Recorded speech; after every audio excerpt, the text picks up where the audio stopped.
En el video anterior hablé sobre la Segunda Guerra Mundial, sobre la bomba de Hiroshima y sobre los inicios de los cómics de superhéroes. También cómo en el cómic puede ser representada la guerra, los testimonios de los sobrevivientes y las consecuencias de estos conflictos. En el video de hoy vamos a ir unos años después de que termine este conflicto para darle un vistazo a la época de la censura en los cómics en Estados Unidos. Esto sucedió en la década del 50. Soy María Camila Núñez, soy historiadora y amo los cómics porque los cómics son buenos.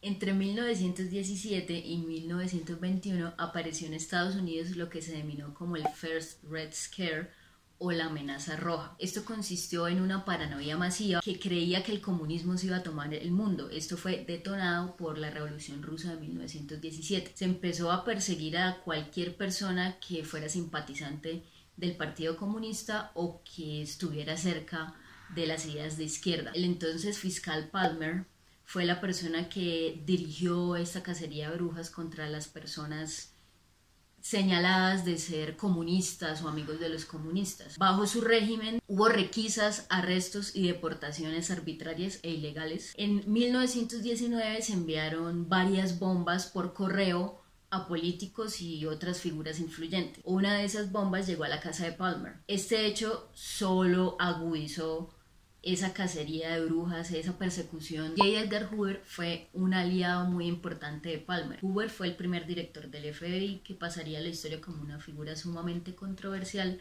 por los métodos legales que utilizaba para recolectar información de los sospechosos. Muchos de esos sospechosos eran figuras de Hollywood, como actores, directores y escritores. El aporte más grande de Hoover fue probablemente haber incluido el procedimiento científico en las investigaciones forenses que realizaba el FBI. Él también fue una figura clave, el líder de la persecución contra los gángsters en Estados Unidos en la década del 30 especialmente. Él estuvo detrás de la persecución de John Dillinger, uno de los gángsters más grandes que tuvo Estados Unidos. En el 2009 salió una película titulada Public Enemies, protagonizada por Johnny Depp y Christian Bale, que es acerca de este criminal. La película no es muy precisa cronológicamente, pero es muy entretenida, me gusta mucho y se las recomiendo si quieren saber más de Dillinger y toda esa persecución y cacería que hubo contra los gángsters de esa época. El primer temor rojo se fue disipando cuando las afirmaciones de Palmer de una serie de protestas, de ataques y finalmente la toma del gobierno americano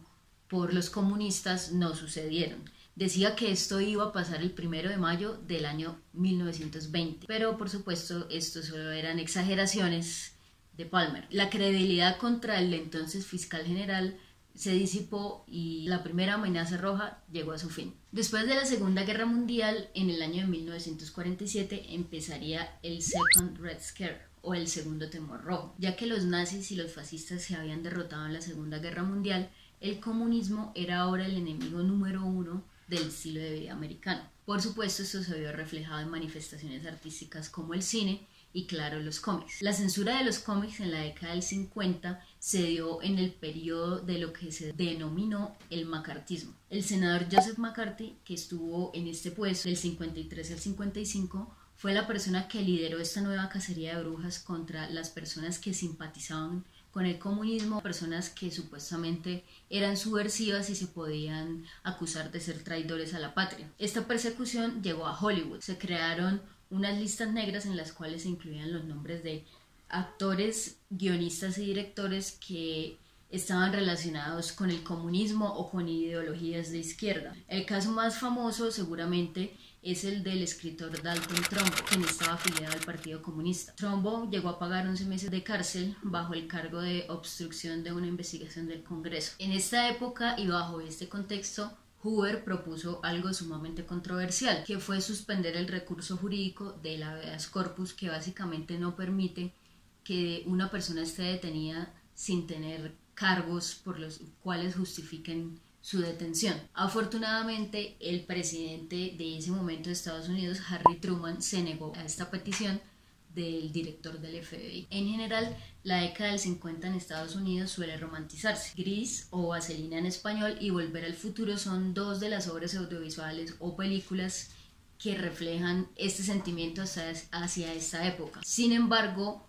los 50 fueran una época marcada por la discriminación racial, el machismo. En 11/22/63 de Stephen King, uno de mis libros favoritos de este autor y de todos los tiempos, se lo recomiendo mucho, es una novela muy interesante, se plasma de una manera muy real, muy detallada, cómo era la vida entre el 58 y el 63. Entonces da detalles de cómo hablaban las personas, cómo se vestían y cuáles eran los productos que consumían. El espíritu anticomunista se reflejaría en los cómics de superhéroes más tarde, en 1963, con la aparición de Iron Man Tony Stark. En sus orígenes, Tony Stark es secuestrado por el ejército comunista de Vietnam, que lo está obligando a fabricar armas para el ejército comunista. Esto con el tiempo cambiaría en la versión de la primera película de Iron Man, protagonizada por Robert Downey Jr. El contexto sería en Afganistán, es decir, el enemigo de turno cambia del comunismo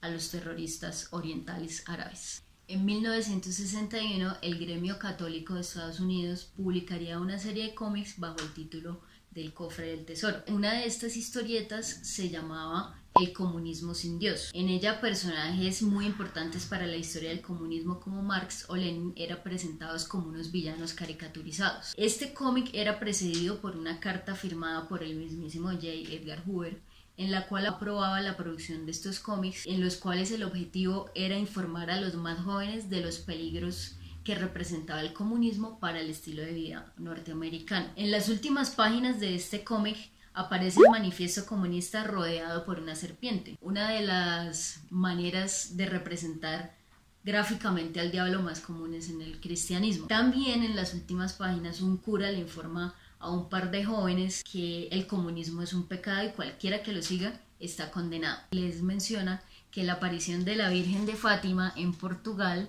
en 1917 a los 3 niños pastores era un aviso de la Virgen María acerca de los horrores que desató la Revolución Rusa de 1917. Para volver a la década del 50, finalmente la paranoia y la censura llegó al medio del cómic. Era algo consumido y tan popular entre los niños y los jóvenes que se convirtió en un objeto bajo la lupa no solo de los padres de familia, sino también del gobierno estadounidense. En 1954 todo esto se agudizó gracias a la publicación del libro Seduction of the Innocent del psiquiatra de origen alemán Fred Wertham. En su libro, el autor decía que este tipo de cómics, especialmente los que tenían temáticas de terror, impulsaban comportamientos inadecuados y violentos en los niños que leían este tipo de historietas. En el año 2013, la investigadora Carol Tilly descubrió que el autor manipuló mucha de la información, incluida los testimonios de los niños que se supone que entrevistaba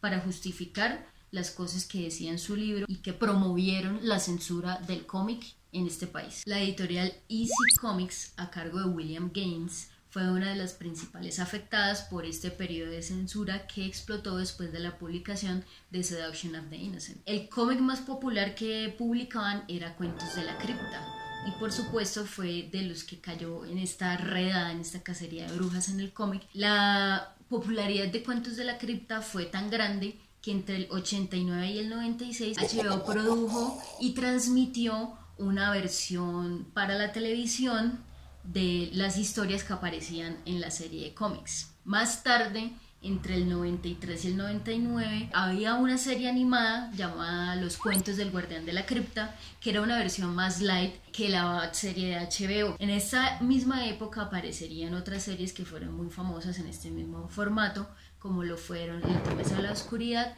y Escalofríos. Esta última basada en los libros de R.L. Stine. Le Temes a la Oscuridad era mi favorita. Me encantaba ver los capítulos en la noche, pero esto era un acto de masoquismo, ya que cuando llegaba la hora de irme a dormir me arrepentía completamente de haber visto el capítulo. Regresando a los 50, editores y autores como William Gaines de Easy Comics fueron citados a una serie de audiencias frente al Senado de los Estados Unidos para discutir el contenido de sus cómics. Después de los resultados desfavorables para el mundo del cómic, se decidió que se iba a crear un grupo dentro del mismo gremio del cómic que iba a establecer unas reglas para que los cómics pudieran ser comercializados. Es decir, se estableció una autocensura. Esto se hizo para evitar que el gobierno interviniera y fueran ellos los que decidieran qué se podía publicar o no en sus cómics. Una de las reglas que se estableció era que no se podían utilizar palabras como horror y terror en los títulos de los cómics. El bien siempre debía triunfar frente al mal, el crimen debía ser presentado como una actividad desagradable, no se podían ilustrar escenas excesivamente violentas o sangrientas, policías y jueces debían ser representados de una manera respetuosa, lo mismo con las instituciones gubernamentales. Uno de los casos más interesantes de este periodo de censura ocurrió en 1956 con una historieta que se titula Judgment Day. Fue escrita por William Gaines, Al Feldstein y fue ilustrada por Joe Orlando. Es una historia de ciencia ficción en la cual un delegado de la República Galáctica llega a un planeta en el cual viven robots que son azules y naranjas. Por cuestiones de la dinámica social del planeta, los robots azules tienen privilegios sobre los robots naranjas. El delegado investiga y se da cuenta que la única diferencia entre los robots es el color exterior. Ambos están hechos con exactamente los mismos elementos y por esta razón decide que el planeta de los robots no puede ser parte de la República Galáctica. El plot twist viene al final del cómic, en la última viñeta, cuando el delegado se quita su casco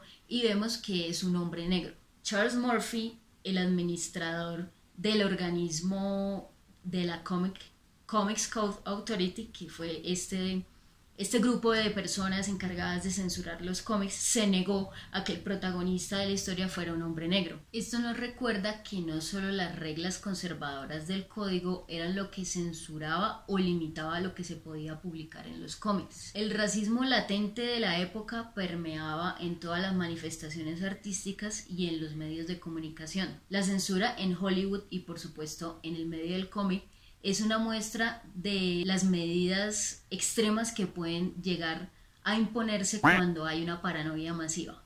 Cuando el gobierno logra crear un enemigo común, que la mayoría de la ciudadanía empieza a identificar en expresiones, actos y personas que no aprueban. La censura al arte y a los medios de comunicación es un síntoma alarmante de un periodo lleno de arbitrariedades y excesos por parte del gobierno, tal y como sucedió en la época enmarcada en lo que hemos llamado macartismo. Si quieren investigar más a fondo sobre este periodo de censura del que acabo de hablar en los cómics, les recomiendo mucho este libro, que además cuenta con un prólogo de R.L. Stine. Además les recomiendo mucho la película que se llama Trumbo, del año 2015, que es sobre el escritor de películas del cual hablé hace unos minutos, en la cual se representa esa censura que fue impuesta a los actores, escritores y directores de películas en Hollywood. Con esto terminamos este video. Si te gustó el canal, dale like y comparte. Suscríbete en el botón rojo y activa la campanita para recibir notificaciones. En la descripción encontrarás los links de nuestras redes sociales. Comenta y dinos sobre qué quieres que hablemos en los próximos videos.